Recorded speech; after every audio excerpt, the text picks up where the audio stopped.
அஸ்ஸலாமு அலைக்கும் வரஹ்மத்துல்லாஹி வபரகாத்துஹு. இன்னைக்கு நான் உங்களுக்கு ஒரு பயான் சொல்ல போகிறேன். என்ன பயான்னு பார்த்தீங்கன்னா, 5 pillars ஆஃப் இஸ்லாம், 5 தூண். இஸ்லாத்தில் 5 தூண்கள் இருக்குது. அந்த 5 தூண்களை நம்ம இன்றைக்கி பார்ப்போம்.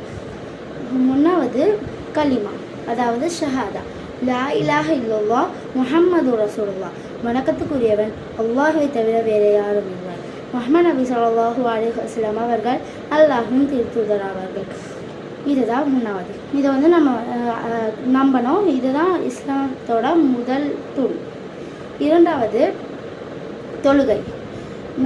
நம்ம முஹம்மது நபி ஸல்லல்லாஹு அலைஹி வஸல்லம் அவர்கள் நம்மளுக்கு 50 தொழுகையிலேருந்து 5 தொழுகையாக அல்லாஹ்கிட்ட கேட்டு கொடுத்துருக்காங்க. ஆனால் நம்ம அதை கூட ஒழுங்காக தொழுவ மாட்டோம். இனிமேல் நம்ம ஃபஜர், லுஹர், அசர், மக்ரிப், இஷா இந்த 5 வக்தையும் நம்ம விடாமல் தொழுவலாம் இன்ஷா அல்லாஹ். அடுத்து மூணாவது நோன்பு, அதாவது சௌம், அதாவது ரமதானில் நம்ம நோன்பு வைக்கிறது. ரமதானில் மொத்தமாக 1 மாதம் நோன்பு வைக்கிறோம்.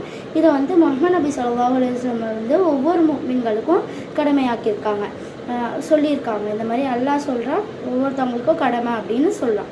நம்மளும் இதை நம்ம இனிமேல் கடைப்பிடிக்கலாம். அடுத்தது ஜக்காத். நம்ம 2.5% ஜக்காத் கொடுக்கணும். உங்கள் சேவிங்ஸ் ஜக்காத் கொடுக்கணும். அடுத்தது 5வது ஹஜ். இது 5வது. இப்போ ஹஜ்ஜு யார் யாரெல்லாம் போயிருக்கீங்களோ மாஷா அல்லாஹ்.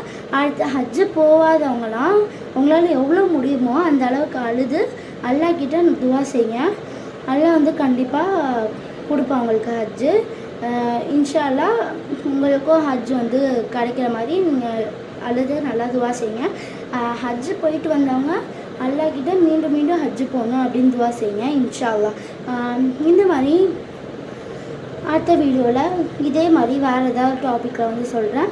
அது வரையும் ஜஸாக்குமுல்லாஹ் கைர். அஸ்ஸலாமு அலைக்கும் வரஹ்மத்துல்லாஹி வபரகாத்துஹு.